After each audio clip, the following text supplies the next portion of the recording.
శ్రీమద్ భాగవతంలో గజేంద్ర మోక్షం చాలా అత్యంత విలువైన మంచి శుభ ఫలితాలనిచ్చే కథ. కొన్ని నిమిషాలు విందాం శుకతాల నుండి ఈరోజు. ఓం నమో భగవతే వాసుదేవాయ. ఓం నమో భగవతే వాసుదేవాయ. పట్టుకో ఇట్లా పట్టుకో. వంగితే మంచిగా కనిపిస్తావు. వంగ మాటుంది. Right right.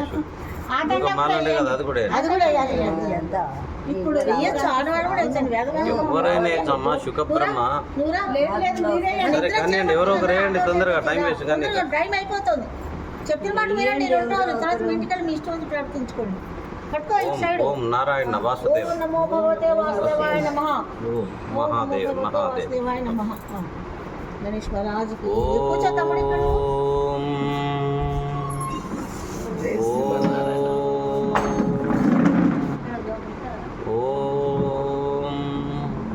శ్రీ గురుభ్యో నమః.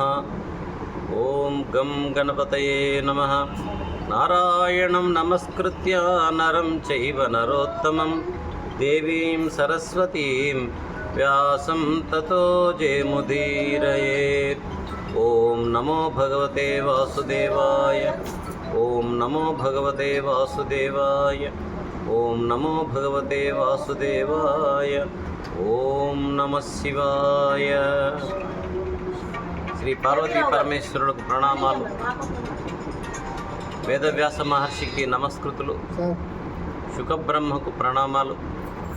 ఈ పుణ్యభూమి అయినటువంటి శుక్రతాలకు హృదయపూర్వక నమస్కృతులు తెలియజేస్తూ, మరి భాగవత పురాణం అనేది చాలా పుణ్యమైనటువంటిది.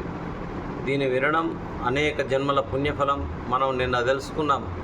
గోకర్ణుని ఉపాఖ్యానం చెప్పాం. మరి ఎంత పాపాత్ముడు, దుందుకారుడు, కానీ భాగవతం విన్న తర్వాత వాడు సచ్చాడు, ప్రేతాత్మయుడు ఆ బావిలో ఉన్నాడు.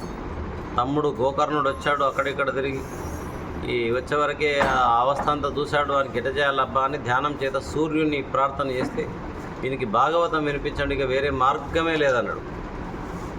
అమ్మ భాగవతం వినిపించిన తర్వాత ఒక వెదురు కర్ర పెట్టి దాని కనుపులు ఉంటాయి కదా, ఒక్కో రోజు ఒక్కొక్క కనుపు పగిలిపోతుంది. పూర్తిగా 7 రోజులకు 7 కనుపులు పగిలిపోతే వాడికి డైరెక్ట్ పుణ్యలోకం వైకుంఠం నుంచి వచ్చింది అది విమానం. అట్లా అయితే ఎవరు శ్రద్ధగా వింటారో వాళ్ళకు ఫలితం ఇస్తుందట. ఏం లేదు రైట్ రైట్. కానీ ఒక్కసారి పూలు నేను తెచ్చిన కదా, అట్లనే తెల్లేసేసి అక్కడ మళ్ళీ రేపు పూలు తింది కదా. ఏం చూడండి నేను అక్కడ. సరే సరే. కాబట్టి భాగవతం శ్రద్ధగా వింటేనే ఫలితం వస్తుంది. అక్కడ ఎంతోమంది ఉన్నారు, కానీ ఒక్కడే శ్రద్ధగా విన్నాడు, ప్రేతాత్మగా ఉన్నాడు. కాబట్టి వాడికి 7 రోజుల లోపల మోక్షం వచ్చింది, వైకుంఠం నుంచి విమానం వచ్చింది, వెళ్ళిపోయాడు. గోకర్ణుడు ఏమన్నాడు మళ్ళీ, మరి వీళ్ళందరికీ ఎందుకు రాలేదు భగవాన్ సూర్యదేవ, ఇతనికి ఒక్కరికి ఎందుకు వచ్చిందంటే, ఎవరు శ్రద్ధగా వింటారో వాళ్ళకు వస్తుంది మోక్షం అంటే, మళ్ళీ భాగవత సప్తాహం చేసి మళ్ళీ అందరూ చాలా శ్రద్ధగా వింటే చాలామంది వైకుంఠం వెళ్ళిపోయినట్టు కథలో. అట్లాగే కలియుగ ఆరంభమైంది, జాగ్రత్తగా వినాలి. భక్తి అనేట ఆమె తల్లి, ఆమెకు 2 కొడుకులు, ఒకడు వైరాగ్యం, ఇంకొకడు జ్ఞానం. ఈ కలియుగంలో భక్తి అనే తల్లి శక్తి విహీనం అయిపోయింది. ఆమె కొడుకులు ఒక దగ్గర ఎక్కడ బృందావనం దగ్గర మూలుగుతున్నారు. కొడుకులు ఎవరు? జ్ఞానము, వైరాగ్యం, 2 కొడుకులు ఆమెకు. అయ్యా నడవలేకపోతున్నారు, పడిపోయినరు. అప్పుడు ఏం చేయాలో అర్థం కాలేదు. తల్లి కదా, భక్తి అనేవే తల్లి. ఆమెకి 2 కొడుకులు, ఒకడు జ్ఞానము, ఇంకొకడు వైరాగ్యం. ఇద్దరికి కలియుగం కాబట్టి శక్తి విహీనుడైపోయారు, నడవడానికి శాతనైతే లేదు, నీరసపడిపోయారు కలియుగం ఆరంభంలో. అప్పుడు నారదుడు వస్తాడు, అమ్మ ఏంటి తల్లి నీ బాధ అంటే, నారదా నీకు తెలియరాంది ఏముంది, ఈ యుగంలో నా పరిస్థితుడు ఎంత నిర్విహీనం అయిపోయినా, నేను నిశ్శక్తి అయిపోయినా, నేను నడవడానికే నాకు శక్తి లేదు, నేను ఏం చేయాలంటే, రైట్ రైట్, నీవే కాదు నీ కొడుకులు కూడా నడవలేకపోతున్నారు, మీ గతి చాలా ఘోరాద్ఘోరమైంది, మీరు బాగుపడాలంటే వెళ్ళండి, హరిద్వార్ దగ్గర ఒక భాగవత సప్తాహం అవుతుంది, అక్కడ వెళ్ళి మీరు వినండి, వీళ్ళు మళ్ళీ పునఃశక్తిని పొందుతారు నీతో పాటు అంటే, భక్తి తన కుమారులను తీసుకొని అతి కష్టం మీద హరిద్వార్ పోయి 7 రోజులు భాగవత సప్తాహం విన్న తర్వాత ఈ జ్ఞానము వైరాగ్యం భక్తి ముగ్గురు కూడా మళ్ళీ పునఃశక్తినై కలియుగంలో ఈ భక్తిని జ్ఞాన వైరాగ్యాన్ని మళ్ళీ నిలబెట్టారట భాగవత పురాణ ప్రవచనము ద్వారా. అది కాబట్టి భాగవత పురాణం అనేది చాలా గొప్పది. దాన్ని వినడం అనేది మన అదృష్టంగా భావించాలి. అది శుకతాల్లో. ఇక్కడ శుకుడు మరి మొట్టమొదట పరీక్షిత్కు బోధించాడు. మొన్న కూడా చెప్పుకున్నాం. పరీక్షిత్ ఎక్కడ నేర్చుకున్నాడు? భాగవతాన్ని నైమిషారణ్యంలో నేర్చుకున్నాడు. భాగవతాన్ని రచించింది ఎక్కడ? హిమాలయాల్లో. కాబట్టి మొట్టమొదట పబ్లిసిటీ అయింది ఇక్కడ పరీక్షిత్ మహారాజు ద్వారా. శిష్యుడుగా మరి ఎంత గొప్పని చూడండి. మహానుభావుడు శుకుడు బోధిస్తుంటే మహర్షులు వశిష్ఠుడు, బ్రహ్మమానసపుత్రుడు, పెద్ద పెద్ద మహర్షులు, విశ్వామిత్రుడు, వ్యాసుడు వచ్చి కూర్చున్నాడంట. తండ్రి కుమారుడు బోధిస్తుంటే ఆహా ఎంత అద్భుతం చూడండి. ఎంత గొప్ప వ్యాసుడు కొడుకు బోధిస్తుంటే తను నేర్పిందే కానీ అంత ఆనందపడ్డాడంట. అబ్బా ఎంత చక్కగా చెప్తున్నాడు వీడు. కాబట్టి శుకుడు అంటే చిలుక, శుకం అంటే ఏదైనా చెట్లకు పండ్లు ఉంటాయి. ఆ పండ్లను చిలుక కొరికితే తీయగా ఉంటాయి. కారణం ఏంటి? పండ్లు అయితే ఒక చెట్టుకున్న పండ్లు ఒకేలాగా ఉండవట. ఒక తల్లి పుట్టిన పిల్లలు ఒకేలాగా ఉండరట. లోకంలో ప్రతి మనిషికి ఒక్కొక్క తీరుగుంటాడు. ఈ చిలుక గొప్పతనం ఏంటంటే ఇది కొరికినంద వల్ల అది తీయగా కాదు. ఏ పండు మంచిది, ఏ పండు గట్టిగా తీయగా ఉంది, ఏ పండు గట్టిగా తీయగా లేదు అని దానికి ప్రజ్ఞ ఉంటుందట. అందువల్ల మంచి పండును అది కొరుకుతుందట. అందుకని అది తీయగా అనిపిస్తుంది మనకు. ఆ విధంగా శుకుడు దీన్ని బోధించడం ద్వారా దీనికి ఇంకా తీయదనం అనేది వచ్చేసింది అనమాట. ఇంకా గొప్పతనం అనేది వచ్చేసింది. మనం అనుకున్నాం ఆయన నిర్గుణ పరబ్రహ్మను ఉపాసించేవాడైనా, మరి సగుణ పరబ్రహ్మ ఉపాసన చేశాడు. నిర్గుణ పరబ్రహ్మం అంటే విశ్వమంతా వ్యాపించి ఉన్నాడు పరమేశ్వరుడు. మరి ఆయన ఒక సగుణాకారం ధరించి భక్తుల్ని ఉద్ధరించడానికి వచ్చినటువంటి అవతారాలు మనకు భాగవతంలో ఉన్నాయి. అవన్నీ వింటూ వెళ్తున్నాం. ఇప్పుడు మనము గజేంద్ర మోక్షం అనే కథ విందాం. పరీక్షిత్ మహారాజు కథలు వింటూ ఉన్నాడు. శుకుడు చెప్తున్నాడు, అయ్యా మీరు చెప్తుంటే చాలా ఆనందంగా ఉంది. ఇంకెవరైనా భక్తులు భగవంతుని ధ్యానించి మోక్షానికి పోయిన వాళ్ళు ఉన్నారా? ఒకసారి చెప్పండి. ఉన్నాడయ్యా. గజేంద్రుడు అంటే ఒక ఏనుగు. ఆయన పూర్వకాలంలో ఒక మంచి రాజఋషి ఒక అడవిలో కూర్చొని, ద్రవిడ దేశం అంటే తమిళనాడు దగ్గర కూర్చొని ఒక కొండ మీద చక్కగా ధ్యానం చేస్తున్నాడు. రాజు మంచి చేస్తున్నాడా చెడు చేస్తున్నాడా? ధ్యానం చేస్తున్నాడు. అక్కడ మహర్షి ఆగస్టుడు వచ్చాడు.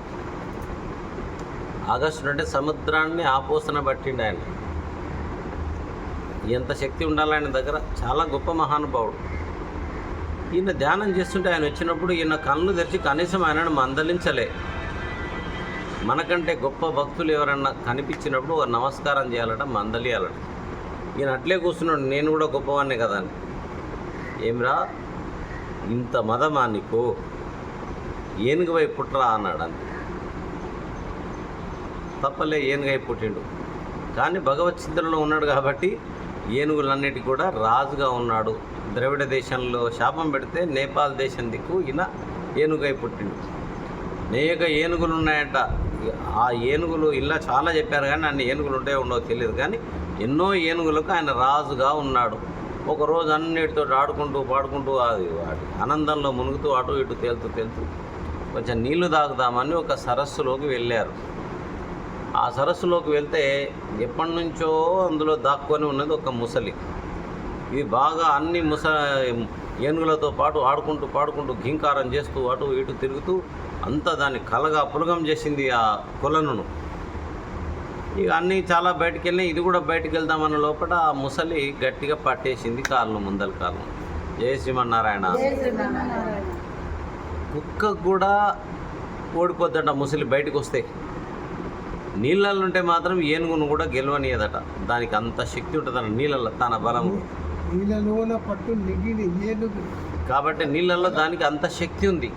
కాబట్టి పట్టుకున్నది ఎంత ప్రయత్నం చేసినా వదులుతలేదు. ఒకరోజు కాదు, 2 రోజులు కాదు, 100 సంవత్సరాలు కాదు, 1000 సంవత్సరాలు అయింది. చాలా బాధపడ్డది ఏనుగు. ఎన్ని విధాల ప్రయత్నం చేసినా దాన్ని వదిలిపించుకోవడం దాన్ని గాలే. ఇక ఆలోచన చేస్తుంది ఏనుగు. ఏ రూపంబున దీని గెల్తూ ఇట మీదే వేల్పు చింతింతున్ ఎవారించీరుదు ఎవ్వరడ్డమిక నివ్వారి ప్రచారోత్తమున్ వారింపంతగు వారలెవ్వరఖిలం వ్యాపార పారాయణుల్ లేరే మొక్కెద దిక్కుమాలిన మొరాలింపన్ ప్రపుణ్యాత్మకుల్. ఆహా, ఎవరైనా నన్ను కాపాడతారా? నన్ను కాపాడేవారు ఎవరు లేరా ఈ లోకం మీద? అన్ని కార్యాలలో దిట్టలు గొప్ప పుణ్యాత్ములు దిక్కులేని నా మొర వినేవారు లేకపోతారా? అటువంటి వారికి నన్ను నమస్కారం చేస్తాను, ఎవరైనా నన్ను కాపాడితే బాగుండు అని అనుకుంటుంది. అడవిలో చాలా కాలంగా పెక్కు ఏనుగుల సమూహాల గౌరవాన్ని పొందాను. 10 లక్షల కోట్ల ఏనుగులకు అధినాథుడుగా ఉన్నాను. నా దాన జలధారలతో పెరిగిన మంచి గంధపు చెట్ల నీళ్లతో సుఖంగా ఉండకుండా నీళ్లపై ఆశతో ఇక్కడికి ఎందుకు వచ్చాను భగవంతుడా? భయం కలుగుతోంది, నా గతి ఏమవుతుందో పరమాత్మ అని. ఇప్పటి వరకు తెలుగులో ఇంత మంచి పద్యం ఇంకొకటి లేదు.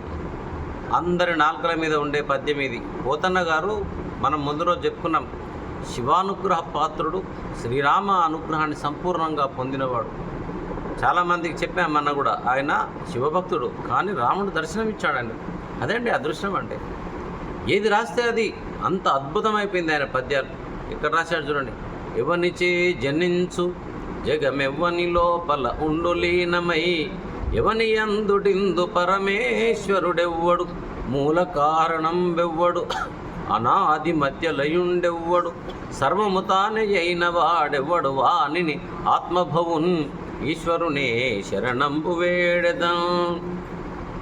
మనకెప్పుడు రాదు ఈ ప్రశ్న, ఈ జవాబు. ఏమంటుంది? ఏనుగు ఎంత బుద్ధి జ్ఞానం ఉంది చూడాలి. ఎందుకంటే పూర్వజన్మలో భగవద్ ధ్యానంలో ఉంది అది. మీరు కూడా పూర్వజన్మలో ఎంతో పుణ్యం చేసుకుంటే ఇక్కడ వచ్చి ఉంటున్నారు. పొగడతా కాదు, ఎంతో పుణ్యం ఉంటే కానీ ఇక్కడికి రాలేరు, వినలేరు.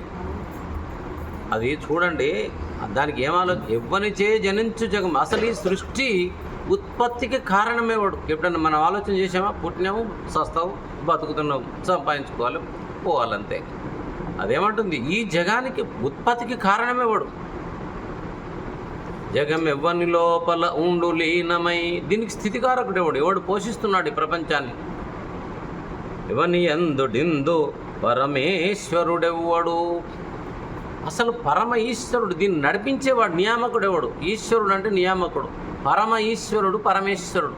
పరమ అంటే ఈశ్వరుడు చాలామంది ఉంటారు జగత్తు నడపడానికి, ఎవరి పని వాళ్ళది. అష్టదిక్పాలకులే అనుకోండి, 33 కోట్ల దేవతలే అనుకోండి, ఎంతోమంది ఉంటారు. కానీ అందరికీ నియామకుడు పరమ అంటే సర్వోత్కృష్టమైన ఈశ్వరుడు పరమేశ్వరుడు. ఆ పరమేశ్వరుడెవ్వడు, మూల కారణం ఎవడు, అసలు జగత్తుకి మూలం ఎవడు? అనాది మధ్యలయుండెవ్వడు. సృష్టికి ముందెవడున్నాడు, సృష్టిలో ఎవడున్నాడు, సృష్టి చివరిలోకి ఎవడు మిగులుతాడు? సర్వము తానే అయిన వాడెవ్వడు. అబ్బా, ఈ ఒక్క పదం చాలండి వేదానికి, ఉపనిషత్తులకు, వేదాంతానికి. అందుకనే తెలుగు భాష చాలా గొప్పది.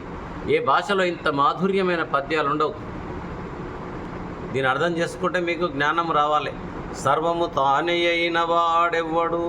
సర్వము తానే. మన ప్రహ్లాదు చెప్పుకున్నాడు నిన్న, సర్వమున్నతని దివ్యకళామయ మంచు విష్ణునందుల్లము చేర్చితారడవి నుండుట మేలు నిశాచరాగ్రణి. సర్వమున్నతని దివ్యకళామయ మంచు, సర్వము తానే అయిన వాడెవ్వడు. నీలో ఎవరున్నారు, నీలో ఎవరున్నారు, నీలో ఎవరున్నారు, నీలో ఎవరున్నారు, నాలో ఎవరున్నారు? ఎవరుంటే మనం కూర్చున్నాం ఇక్కడ. ఎవరు మన నుంచి పక్క జరిగితే తీసి బయటేస్తారు. ఆ ఇంటికి చక్రవర్తి, ఆయన రాజు చాలా బాగా పెద్దతనం చేశాడు. ఒక్కసారి భగవంతుడు పక్కకు జరిగితే శవం, అమంగళం. భగవంతుడు ఉంటే కూర్చోండి నాయన, మంగళప్రదుడు శివం. అందరిలో ఉన్నది ఆయనే. సర్వము తానే అయిన వాడెవడు, వానిని ఆత్మభవున్. ఆత్మభవుడట ఆయన, ఆత్మలోనే ఉంటాడట. ఈశ్వరున్ నే శరణంబు వేడెదన్. ఎంత అద్భుతమైన పద్యం చూడండి.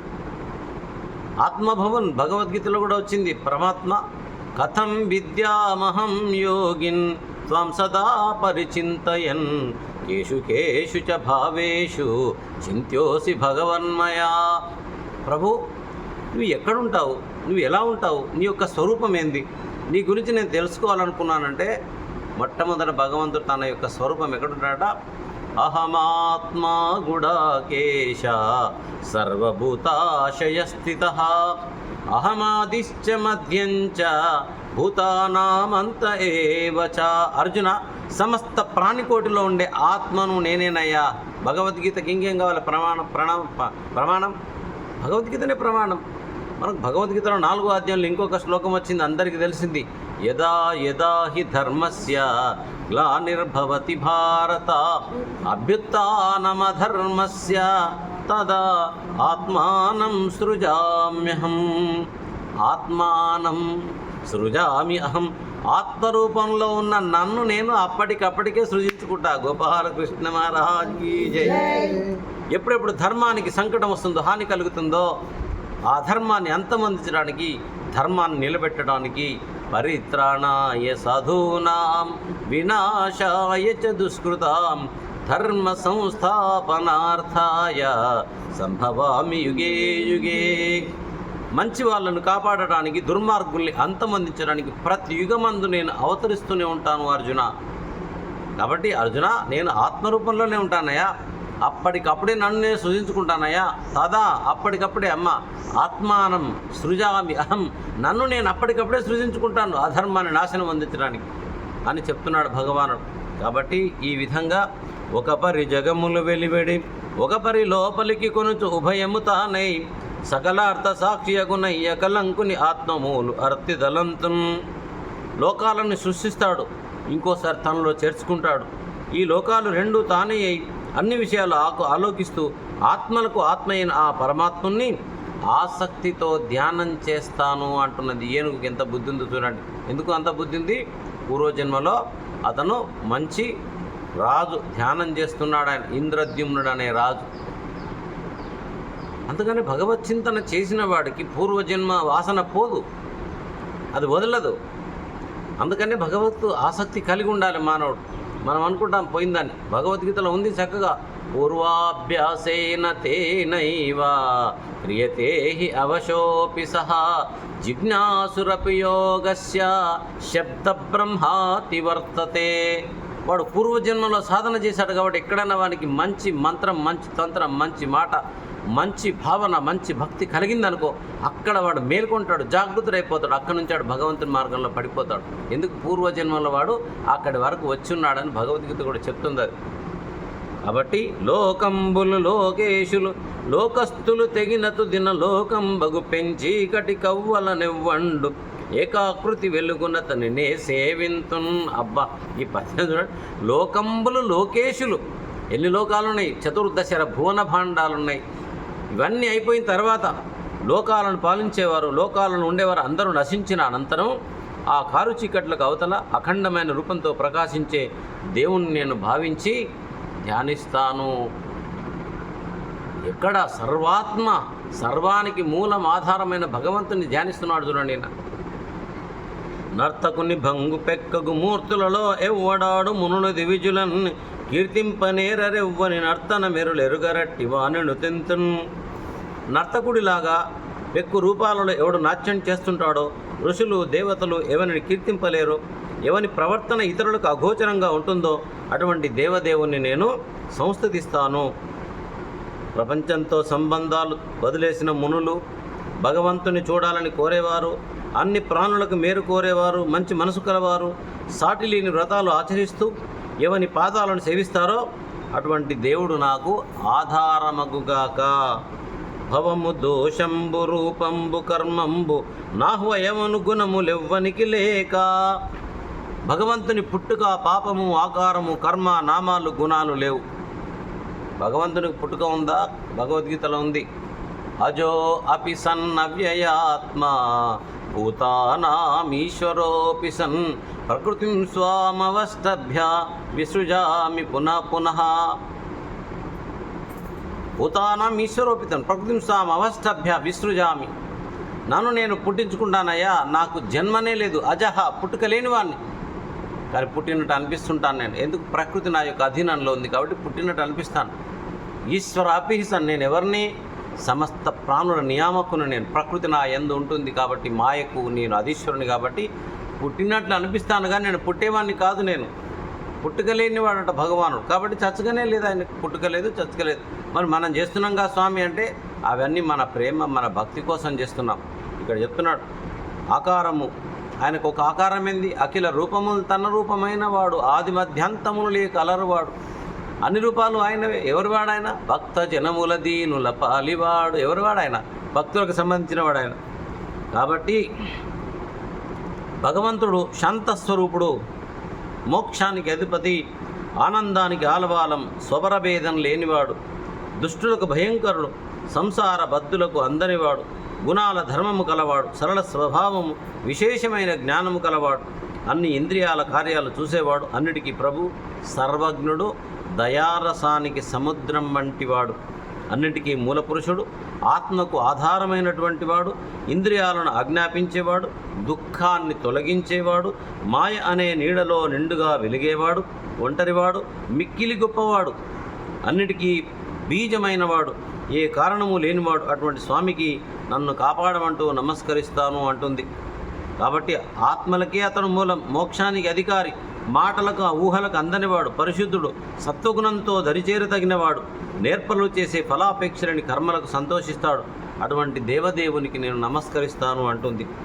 యోగాగ్ని దగ్ధ కర్ములు యోగీశ్వరులే మహాత్మునుండెరుగక సంయోగ విభాసిత మనముల బాగుగా వీక్షింతురట్టి పరము భజింతున్. యోగీంద్రులు యోగమనే అగ్నితో తమ పూర్వకర్మలను కాల్చివేసి ఇతరమేమీ తలంచకుండా ప్రకాశించే తమ మనసులోని ఏ మహాదేవుని చూస్తుంటారో అటువంటి మహాప్రభువును నేను సేవిస్తాను.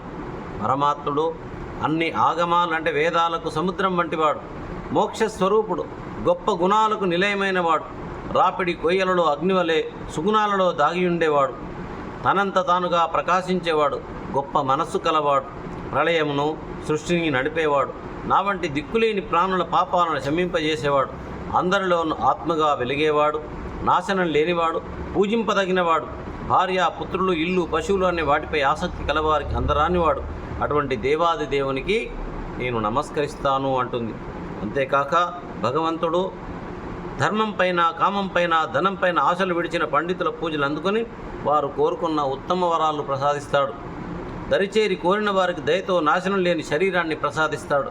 ముక్తులైన వారు ఆనంద సముద్రంలో మునిగిన మనస్సులలో ఆయన అనునిత్యము ఆరాధిస్తారు. పరమార్థాన్ని చింతించేవారు ఏకాంతంగా ఆయన పవిత్రమైన చరిత్రను పాడుతూ ఉంటారు. అతడు అందరికంటే ఆద్యుడైనవాడు, కంటికి కనరానివాడు, ఆధ్యాత్మ యోగం వల్ల మాత్రమే చేరదగినవాడు, పరిపూర్ణుడు, మహాత్ముడు, బ్రహ్మస్వరూపుడు, శ్రేష్టమైనవాడు, ఇంద్రియాలకు అతీతమైనవాడు, స్థూల స్వరూపుడు, సూక్ష్మ స్వరూపుడు, అటువంటి మహాత్ముని నేను సేవిస్తాను. ఇంకా గజేంద్రుడు ఈ విధంగా భావిస్తున్నాడు. అగ్ని జ్వాలలను, సూర్యుడు వెలుగులను ప్రసరింపజేసి మళ్ళీ శమింపజేసే భగవంతుడు తనని కిరణాల చేత బ్రహ్మ మొదలైన దేవతలను, అన్ని జీవరాశులను, సకల లోకాలను నానా విధాలైన నామరూప భేదాలతో పుట్టించి లయింపజేస్తాడు. ఆయన మనస్సు, బుద్ధి, ఇంద్రియాలు అన్నీ తానే గుణాలతో ప్రవర్తిస్తాడు. ఆయన స్త్రీ, పురుషుడు, నపుంసకుడు, నర, సుర, జంతు స్వరూపుడు కాకుండా గుణభేదాలకు, కర్మకు అతీతంగా ఉంటాడు. ఉండడము, లేకపోవడం అనే వాటిని బయలుపరచకుండా ఉంటాడు. ఏది కూడా కాకుండానే అన్నీ తానే అయి ఉంటాడు. అటువంటి ప్రభువును నేను ధ్యానం చేస్తున్నాను అంటుంది. కలడందురు దీనులయడా మనం చెప్పుకున్నాం. నమో అకించన విత్తాయ. దిక్కులేని వారికి దిక్కెవడు? భగవంతుడే దిక్కు. జనహీనుల జనమెవరు? భగవంతుడే. ఎవరు లేరో ఈ ప్రపంచంలో వారికి తప్పకుండా భగవంతుడు తానై ఉంటాడట. అందుకే ఇక్కడ కలడందురు దీనులయడ, కలడందురు పరమయోగి ఘనముల పాలన. యోగులకు ఆయనే దిక్కు. కలడందురన్ని దిశలను, ఊర్ధ్వంచ నారాయణ, అధచ్చ నారాయణ, కాలశ్చ నారాయణ, దిశశ్చ నారాయణ. అన్ని దిశలలో ఆయనే ఉంటాడు. నారాయణే వైదకం సర్వం. ప్రతి ప్రాణి కనిపించే ప్రతి చరాచరవు జగత్తంతా కూడా ఆయన యొక్క స్వరూపమే. కాబట్టి కలడు కలండనడి వాడు కలడో లేడో. చూసారా? అసలు ఉన్నాడు అంటారు, దేవుడు ఉన్నాడంటారు. 1000 ఏళ్ళు అవుతుంది నా కాలు పట్టుకొని, ఒకరోజు కాదు, 2 రోజులు కాదు. మరి ఏం ఉంటే నన్ను కాపాడా, ఇంతగానో మొత్తుకుంటున్నా అని దీనికి అనుమానం వచ్చింది. అసలు దేవుడు ఉన్నాడు అంటారు, ఉన్నాడా లేడా అని. కలుగడే నా పాలి కలిమి సందేహింప, కలిమిలేములు లేక కలుగువాడు. నా కడ్డపడరాడి నలిన సాధువులచే, పడిన సాధుల కడ్డపడెడువాడు. చూడడే నా పాటు చూపుల చూడక, చూచువారల కృప చూచువాడు. లీలతో నా మొరాలింపడే మొరగుల మొరలెరుంగుచు తన్ను మొరగువాడు. అఖిల రూపము తన రూపమైనవాడు, ఆది మధ్యంతములు లేక అలరువాడు. భక్త జనముల దీనుల పాలివాడు. వినడే చూడడే తలపడే వేగరాడే. ఏమైందమ్మా? ఇక నా విషయంలో భగవంతుని ఉనికిని అనుమానించడం ఎందుకు? అతడు పేదవాడు డబ్బున్నవాడని ఆలోచన చేయట భగవంతుడు. భక్తుడు అయితే చాలు, వాడిని ఆదుకుంటాడట. నా పట్ల కూడా ఉంటాడు. అతడు దుర్జనుల చేత చిక్కుకున్న సజ్జనులకు సహాయపడతాడు కాబట్టి నాకు కూడా సహాయపడతాడు. అతడు బయట చూపులు వదిలి తననే చూచే వారిని దయతో చూస్తాడు. చూసారా, ప్రపంచాన్ని వదిలేసి పరమాత్మని ధ్యానం ఎవరు చేస్తాడో వాడిని తప్పకుండా చూస్తాడట. నా కష్టాన్ని చూస్తాడు. అతడు దీనుల మొరలు తెలుసుకొని తన్ను తానే మర్చిపోతాడు. ఆయన నా మొరను వింటాడు. అన్ని రూపాలు అతని రూపాలే. అతనికి మొదలు నడుమ తుది లేవు. అతడే భక్తులకు దిక్కులేని వారికి ఆధారం. అందువల్ల అటువంటి దొర నా మొర వినడా, నా బాధ చూడడా, దయ తలచడా, తొందరగా రాడా అని లోకాలన్నీ సృష్టి చేసి లోకానికి దూరంగా ఉంటూ లోకానికి అంతరాత్మే లోకానికి బాగా తెలుసుకోదగినవాడై లోకమే తానై లోకాతీతుడై పుట్టుక లేకుండా ఎల్లప్పుడూ ఉంటూ ముక్తికి నాయకుడై లోకాన్ని నడిపిస్తున్న పరమాత్మని నేను ఆరాధిస్తాను అంటుంది. ఇంకా ఈ విధంగా తలచి మనసులో భగవంతుని నెలకొల్పుకొని ఆ ఏనుగు ఈ విధంగా ప్రార్థిస్తుంది. ఇగో ఈ పద్యం కూడా తెలుగు వాళ్ళందరి నాలుకల మీద ఉంటుంది.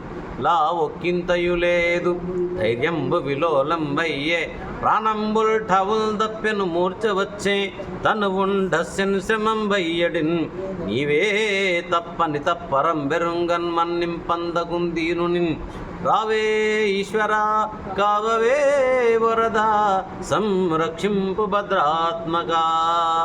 అయిపోయింది శ్రీమన్నారాయణ, నా పని అయిపోయింది. ఏం లేదు ఇక నా దగ్గర. ధైర్యంబు విలోలంబే ప్రాణంబుల్ టావులు తప్పెను మూర్ఛ వచ్చే.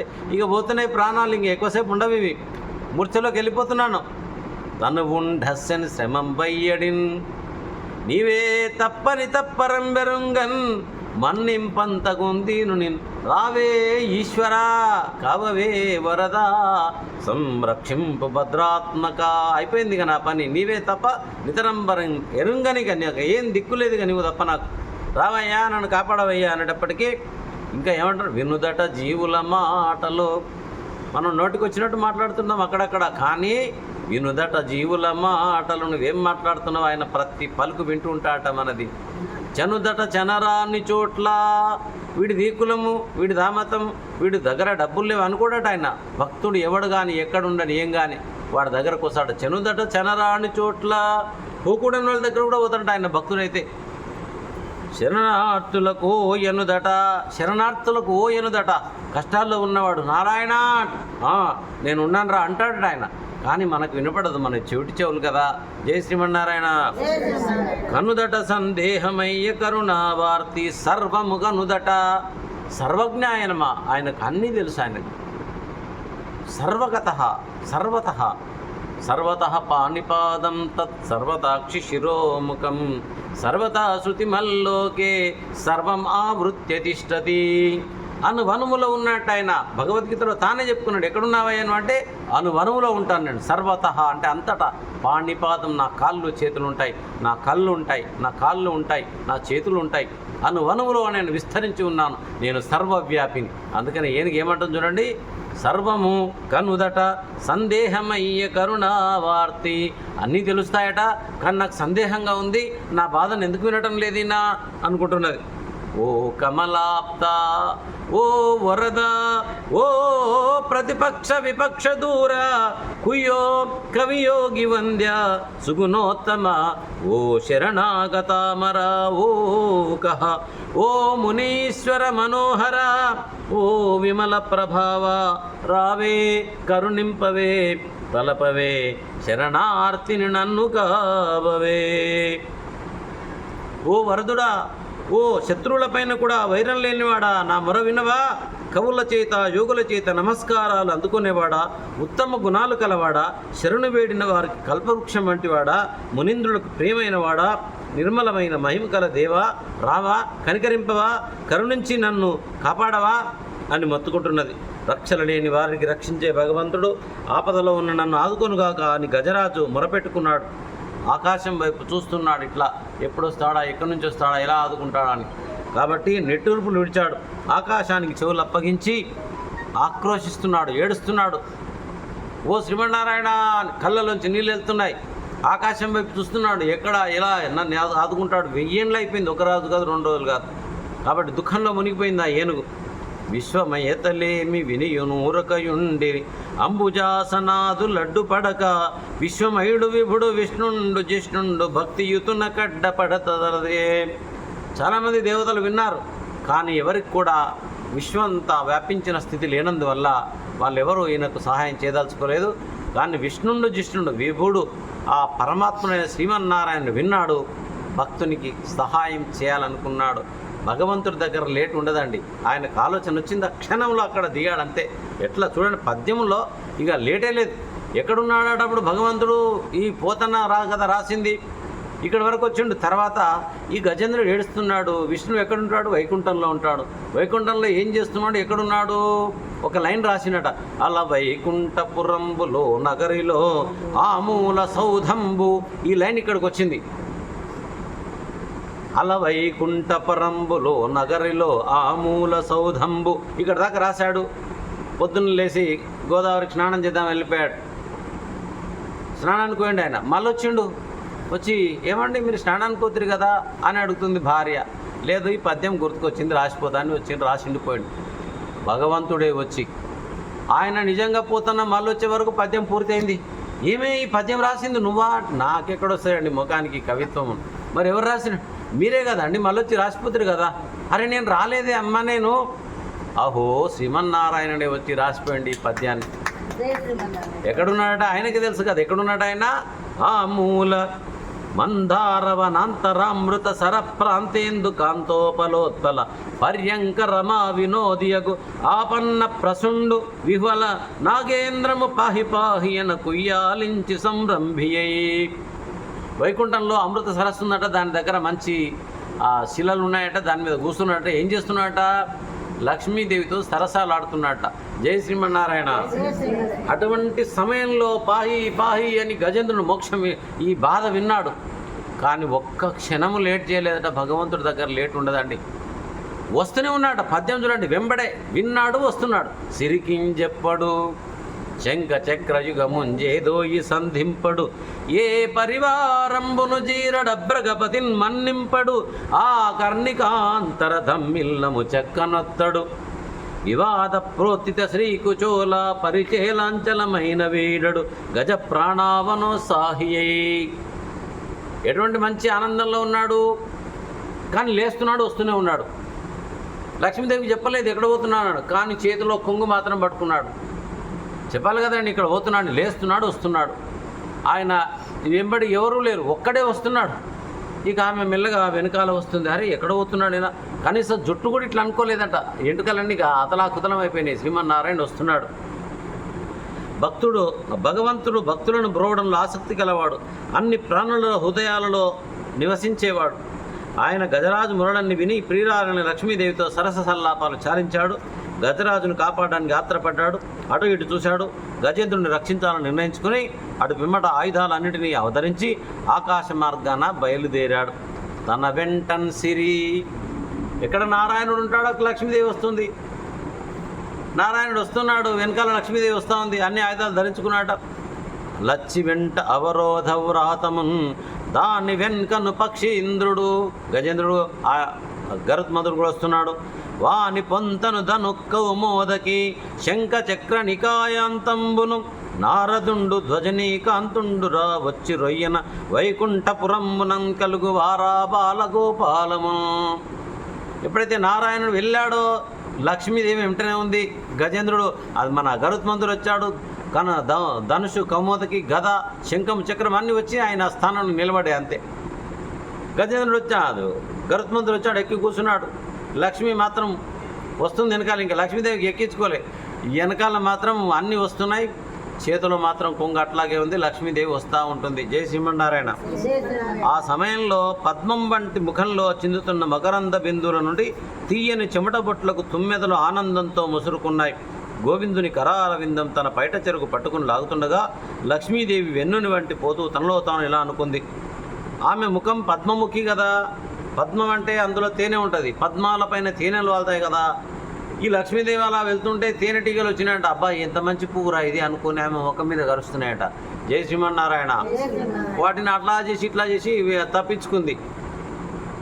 ఇంకా అనుకున్నట ఆ అమ్మ అనుకుంటుందట లక్ష్మీదేవి, తన వేంచేయు పదంబు పేర్కొనండు అనాథ శ్రీ జనాలాపముల్ వినెనో మృచులు మృచులిచిరో కలల్ వేద ప్రపంచంబులం ధనుజానీకము దేవతా నగరిపై దండెత్తిరో భక్తులం గని చక్రాయుధుండేడి చూపుడని ధిక్కారించురో దుర్జనులు. అసలు ఈ స్వామి ఇంత వేగంగా పోతున్నాడు, కనీసం చెప్పాలి కదా నాకు ఎక్కడ పోతున్నాడో చెప్పడం లేదు. ఎక్కడైనా అనాథ స్త్రీ జలాపములు వినెనో, ఎక్కడైనా ఆడవాళ్ళు ఏడుస్తున్నారా బాధలో ఉండి, వాళ్ళని కాపాడడానికి ఏమైనా వెళ్తున్నాడేమో. దొంగలు వేదాలన్నీ ఏమైనా దొంగలించారేమో. అమరావతి దేవేంద్రం పైన రాక్షసులమైన దండయాత్ర చేశానేమో. లేదా భక్తులను కానీ చక్రాయుధు చేయడి ఎక్కడ రామి దేవుడు అని భక్తులను ఎవరైనా కొడుతున్నారేమో, నీ దేవుని చూపెట్టరా అని ప్రహ్లాదునిలాగా. అందుకని అమ్మవారు వస్తుంది.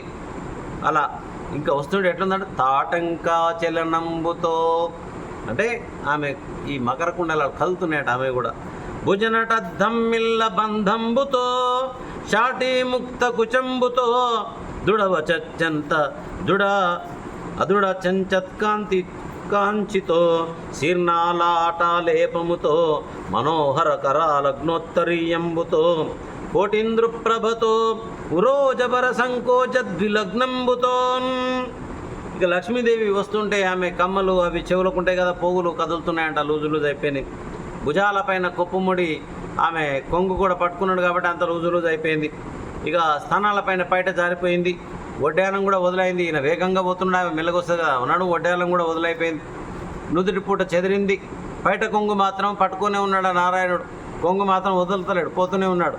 చూడండి, ఇక స్తనభారంతో నడక మాత్రం నకనకలాడి నడవలేకపోతుంది అమ్మగారు. ముఖం మాత్రం కోటి చంద్రుల ప్రకాశంతో ఉందట అమ్మవారి యొక్క ముఖం. ఇక అనుకుంటుందట అమ్మవారు అసలు ఎక్కడ పోతున్నాడో అడుగుదాం అనుకుంటుందట. అడిగెదనని కడుబడి జను అడిగినది అనుమగుడనుడుగడు అని నడయుడుగన్ వెడవెడ చిడుముడి తడబడ నడుగిడు నడుగిడు దుజడు నడుగిడు నెడలను. తెలుగు భాషలో పద్యాలు ఇట్లా ఉంటాయి. అడిగెదనని కడుబడి జను దా దా అక్షరాలన్నీ పెట్టి ఒక పద్యం రాసేసాడు ఆయన. మహానుభావులు, పూర్వజన్మ సుకృతమంతులు ఆయన, భగవత్ కృపారసం. ఆయన అన్నాడు, పునర్జన్మంబు లేకుండా నేను భాగవతంబు జగద్దితంబుగన్, పునర్జన్మంబు లేకుండా దీన్ని రాసిస్తాను అనుకున్నాడు ఆయన. సమ్మతితో హరికిచ్చి చెప్పే ఈ భాగవతంబు బమ్మెర పోతరాజు ఒకడు దీన్ని శ్రీమన్నారాయణకి సమర్పితం చేశారు కాబట్టి ఇటువంటి పద్యాలు వచ్చేసినాయి ఆయన నోటి, ఆయన కలంలోంచి. అప్పుడు ఆమె భర్త వెళ్తున్నాడు ఎక్కడో అని అడుగుదామనుకోని 2 అడుగులు వేస్తుందట. పోనీ స్వామీజీ ఎక్కడ వెళ్తున్నారు మీరు అంటే నన్ను ఇంటికో అని అంటాడేమో. మళ్ళీ నేను ఇంటికి పోతే ఆయన వెంబడి పోనీకి వీలు కాదు కదా. 2 అడుగులు ముందుకేస్తున్నాడు, అడుగుదామనుకుంటున్నాడు. మళ్ళీ స్వామి నన్ను వెళ్ళిపోమంటాడేమో, తిడతాడేమో, నువ్వు ఎందుకు వస్తున్నావు అని. మళ్ళీ వెనక్కి పోతుందట, ముందుకు వస్తుందట, వెడుకు వస్తుందా, అడుగుదామనుకుంటుందట, తత్తరపడుతుందా, అడగలేకపోతుందట. ఆ విధంగా వెళ్తూ ఉంది. ఇంకా మేఘం వెంట మెరుపు తీగవలే విష్ణువు వెంట లక్ష్మీదేవి వెలసాగింది. మేఘవర్ణం నల్లగా ఉంటాడు నారాయణుడు, అమ్మవారు మెరుపులాగా మెరుస్తుందట. ఈ విధంగా ఆ సమయంలో ఆమె నొసటిపైన ముంగురులను చక్కదిద్దుకోపోతే ఆమె పద్మమంటి ముఖం మీద అన్ని తేనెటీగలు వాళ్ళని, తుమ్మెదలను తోలుతుండగానే దొండపంటే ఆమె పెదవుల కోసం చిలుకలు వచ్చేయాలని. ఆ చిలుకలను తరమగానే చేపల వంటి కన్నులు, మీనాక్షి కదా ఆమె కన్నులు చేపల్లాగా ఉన్నాయి కాబట్టి పెద్ద పెద్ద చేపలు వస్తున్నాయండి ఆకాశంలో ఉండే, ఆకాశగంగలో ఉండే చేపలు. అబ్బా చిన్న చేపలు పెద్ద చేపలు తింటే కదా ఈ చేపలు ఎంత బాగున్నాయి కళ్ళ తిందామని వాటిని కూడా అక్కడిక్కడ ఎగరగొట్టింది. ఇక చేపలను తప్పించుకోగానే మెరుపులాగా ఉంది కదా, మేఘం వలె మేఘం పక్కన మెరుపులాగా ఉంది కాబట్టి అబ్బో ఇదేం మెరుపులు అని మేఘాలన్నీ మెరుస్తూ ఆమె పడబడాయట మెరుపులు షాట్ కొట్టడానికి. ఆ విధంగా భారత మెరుపు తీగలను అతిక్రమించగానే ఆమెను వస్తూనే ఉంటుంది. అలాగే రాక్షసుల బ్రతుకు తెరువులను తెలతోగేసేవాడు, నిండు దయతో యోగీంద్రుల మనస్సులతో నివాసం చేసేవాడు, ఓర్పుతో భక్తుల గొప్పతనాన్ని పెంపొందించేవాడు, తొలి ప్రాయంతో చెలువందే లక్ష్మీదేవిని సేవించేవాడు, జయశీలుడు కాంతిమంతుని విష్ణుదేవుడు ఆకాశ మార్గంలో వస్తుండగా దేవతలు చూశారట. చనుదెంచన్ ఘనుడల్లవాడు, అదిగో వచ్చేస్తున్నాడు శ్రీమన్నారాయణుడు అని అందరూ చూశారు ఋషులు దేవతలు. హరిభజ్జంగంటిరే లక్ష్మి, ఎందుకు ఆయన నారాయణ అంటే ఆయన పక్కన లక్ష్మీదేవి కూడా ఉన్నారు చూడండి, అందుకని ఆయన నారాయణ అంటున్నారు. శంఖ నినాదంబదే, పంచజనమని శంఖ ముదించాడట శ్రీమన్నారాయణుడు. చక్రమదే భుజంగధ్వంసియున్వాడే, క్రన్నణ ఏతించినటంచు వేల్పులు నమో నారాయణాయితి నిస్వనులై మొక్కిరిమింట హస్తి దురవస్థ వక్రికిం చక్రికిన్. ఆ విధంగా ఋషులు దేవతలందరూ అది చూసి ఆ శ్రీమన్నారాయణునికి ఓం నమో నారాయణాయ నమస్కారాలు చేసుకున్నారట. ఆ సమయంలో కరుణా సింధుడు శౌరి, సముద్రమంత దయ అంట, సింధు అంటే సముద్రం అన్నమాట. కరుణా సింధుడు శౌరి వారి చరమున్ ఖండింపగా వంపే, వచ్చేసాడు, చూశాడు, దెబ్బ పెట్టేశాడు దానికి, అంతే. జై శ్రీమన్నారాయణ. లేట్ లేదండి దేవుడి దగ్గర భక్తుల్ని ఆదుకోవడంలో. మనం అనుకుంటాం నన్ను కాపాడుతాడా దేవుడు, అనుకోవద్దు. చూసారా, వచ్చేసాడు, వేసేసాడు, అంతే. త్వరిత కంపిత భూమి చక్రము మహోద్యద్విస్ఫులింగచ్చట పరిభూతాంబర చక్రమున్ బహువిధ బ్రహ్మాండ భాండచ్చటాంతర నిర్వక్రము బాలిత అఖిల సుధాంచక్రమున్ చక్రమున్. ఇక తిరుగులేని ఆ చక్రం రానే వచ్చింది. ఆ ముసలి యొక్క తలకాయను నరకింది. పూరించను హరి పాంచజన్యమున్, తలకాయ తెగింది. వెంటనే శ్రీమన్నారాయణ పాంచజన్యం అనే శంఖాన్ని ఊదాడు. విజయస్వన శబ్దం అది. కృపాంభారోషి సౌజన్యమున్ భూరిద్వాన చలాచలికృత మహాభూత ప్రచైతన్యమున్ సారోదారసిత ప్రభాచకిత పర్జన్యాదిరాజన్యమున్ దూరీభూత విపన్న దైన్యమును నిర్దోష ద్విసత్ సైన్యమున్. ఆ విధంగా ఆ శంఖము దుఃఖము, దీనుల యొక్క దుఃఖాన్ని పోగొట్టే శక్తి శబ్దం అది. పగవారి సైన్యాలను పారదోలేది. ఆ విధంగా శబ్దం వేశాడు. దేవతలందరూ పాంచధ్యానం వినించగానే నగారాలు మోగాయి. పద్మాల సువాసనలతో గాలులు వీచాయి. పూలబాన కురిసింది. దేవతాశ్రులు నాట్యం చేశారు. సకల ప్రాణుల జయ జయ శబ్దాలు అన్ని వైపులా వినిపించాయి. సముద్రుడు తన అంతరంగాలతో ఆకాశంగా ముఖపద్మాన్ని ముద్దాడి ఆనందాన్ని పొందాడు. ఓ పరీక్షిన్ మహారాజా, విష్ణువు తన పొడవైన హస్తం చాచి గజరాజును మడుగులో నుండి వెడలించాడు. అతని మదజల దారులు విడిచి మెల్లగా దుబ్బుతూ వెన్ను తట్టి బాధ పోగొట్టాడు. శ్రీమన్నారాయణుడు మరి దీర్ఘపోయింది కదా, అక్కడ ఇక్కడ చూసింది. పుష్పం ఇచ్చి మోక్షానికి పోయిన వాడి గజేంద్రుడు అండి. పత్రం పుష్పం ఫలం తోయం. పుష్పం ఇచ్చి మోక్షానికి పోయింది గజేంద్రుడు. ఎక్కడ ఏం చేయాలో శ్రీమన్నారాయణ చూస్తే ఆ కొలంలో ఒక పువ్వు కనిపించింది. ఆ పువ్వు తీసి శ్రీమన్నారాయణకి ఇచ్చాడు. అంతే. ఆ శ్రీమన్నారాయణ ఒకసారి దాన్ని ఒక స్పర్శ చేశాడు, దాన్ని అంతే. ఆయన స్పర్శ వల్ల దాని మొత్తం బాధలన్నీ పోయినాయంట. చూడండి, శ్రీహరికర సంస్పర్శను దేహం దాహంబు మా నిధృతి కరణి సందోహంబు తాను గణపతి మోహన గీంకార శబ్దములతో నొప్పెను. దాని బాధంతా పోయింది. చక్కగా ఘీంకారం చేస్తుందంట ఏనుగు. భగవంతుని దయ వల్ల బ్రతికిన గజరాజు తన ఆడ ఏనుగులను చేరుకున్నాడు. పూర్వంలాగే తన తొండంతో వాడిని మెల్లగా తాకాడు. మిక్కిలి ప్రేమతో వాటి తొండాలను తన తొండంతో చుట్టి పట్టుకున్నాడు. ఆ మొసలి దేవలముని పెట్టిన శాపం వల్ల కలిగిన తన మకర రూపం విడిచిపెట్టింది. నిర్మలమైన శరీరంతో హూ అనే గంధర్వుడుగా మారింది. ఆ మొసలి కూడా ఒక శాపం ఉన్నదట. ఆ గంధర్వుడు మిక్కిలి భక్తితో భగవంతుని మొక్కి స్తోత్రాలు చేశాడు. స్వామి అనుగ్రహం పొందాడు. మళ్ళీ మళ్ళీ నమస్కారం చేసి పుణ్యాత్ముడై గంధర్వ లోకానికి వెళ్ళిపోయాడు. అటు పిమ్మట విష్ణువు గజరాజును చేతితో దువ్వాడు. వెంటనే గజరాజు అజ్ఞానం తొలగిపోయి విష్ణుదేవుని సారూప్యాన్ని సంపాదించి ప్రకాశించాడు. ఈ మొసలితో పోరాడిన గజరాజు పూర్వజన్మలో ఇంద్రద్యుమ్న మహారాజు. ఆ పుణ్యాత్ముడు ఇందాక చెప్పుకున్నాం, ద్రవిడ దేశంలో పరిపాలించేవాడు. అతడు విష్ణు భక్తుల శేషుడు. పర్వతంపై అతడు మౌనవ్రతంతో భగవంతుని విశేషమైన పూజలు జరిపేవాడు. ఇందాక చెప్పుకున్నాం కదా, ఆగస్టుడు వచ్చాడు. అక్కడ నువ్వు ఏనుగు వైపు పుట్టురా అన్నాడు.